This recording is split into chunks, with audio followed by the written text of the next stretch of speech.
நீலகிரி மாவட்டம் பந்தலூர் அருகே நிலக்கோட்டை ஊராட்சிக்குட்பட்ட பகுதியில் அமைந்துள்ளது ஆனப்பஞ்சன் சோலா பழங்குடியின கிராமம். இங்கு பல தலைமுறைகளாக 5 குடும்பத்தினர் குடியிருந்து வருகின்றனர். பணியர் சமுதாய பழங்குடி மக்களான இவர்கள் குடிசை வீடுகளில் வாழ்ந்தனர். கடந்த 2010ஆம் ஆண்டு கலைஞர் வீடு வழங்கும் திட்டத்தின் கீழ் வீடுகள் கட்டித்தரப்பட்டது. ஒரு பக்கம் வனம், மறுபக்கம் தேயிலை தோட்டம் என இடையில் அமைந்துள்ள இந்த கிராமத்திற்கு தினமும் மாலை 7 மணிக்கு மேல் யானைகள் முகாமிடுவது வழக்கம்.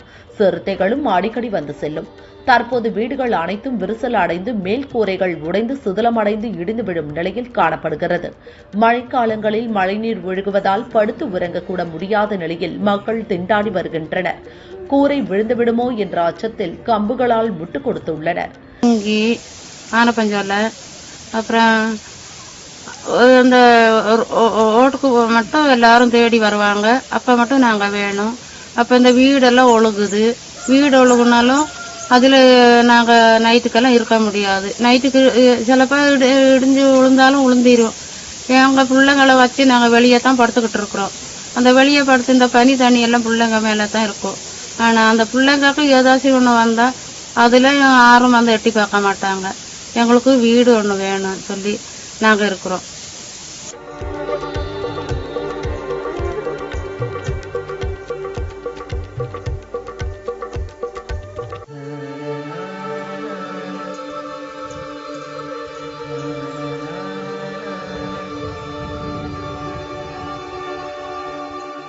குடிநீர், தெருவிளக்கு, நடைபாதை, சுகாதார வளாகம் என எந்த வசதிகளும் இல்லாமல் அவதிப்படும் இந்த கிராமத்து மக்கள் கவுன்சிலர் முதல் கலெக்டர் வரை பலமுறை புகார் மனு கொடுத்தும் தீர்வு கிடைக்கவில்லை.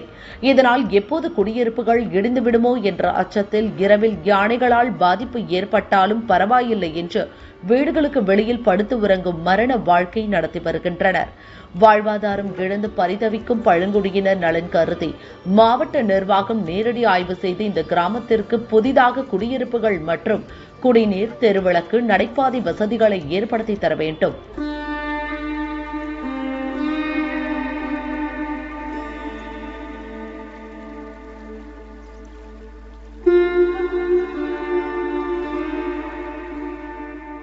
நாங்கள் நலக்கோட்டை பஞ்சாயத்தில் இருக்கோம். எங்களுக்கு கரண்ட் வசதி இல்லை, வீடு வசதி இல்லை. எங்களுக்கு 6-7 மணிக்குள்ளே ஆணை வந்துடும். பிள்ளைங்கள் அந்த மாதிரி வீட்டிலே வச்சுக்கின்னு இந்த ஆணை தொல்லையிலே நாங்கள் கிடக்கிறோம்.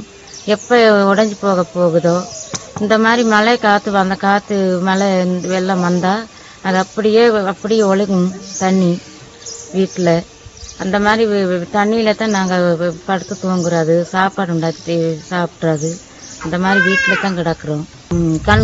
அவங்கக்கிட்ட நாங்கள் யார் வந்தாலும் நாங்கள் எங்கே போயிட்டு நாங்கள் சொல்கிறோம். ஊட்டி வரைக்கும் நாங்கள் போயிருந்தோம். கன்சார்கிட்ட சொல்லி பார்த்தோம், எழுதி கொடுக்குறோம். அது இனிமே யாருமே வந்து பார்த்தது இல்லை, பார்த்தது கிடையாது.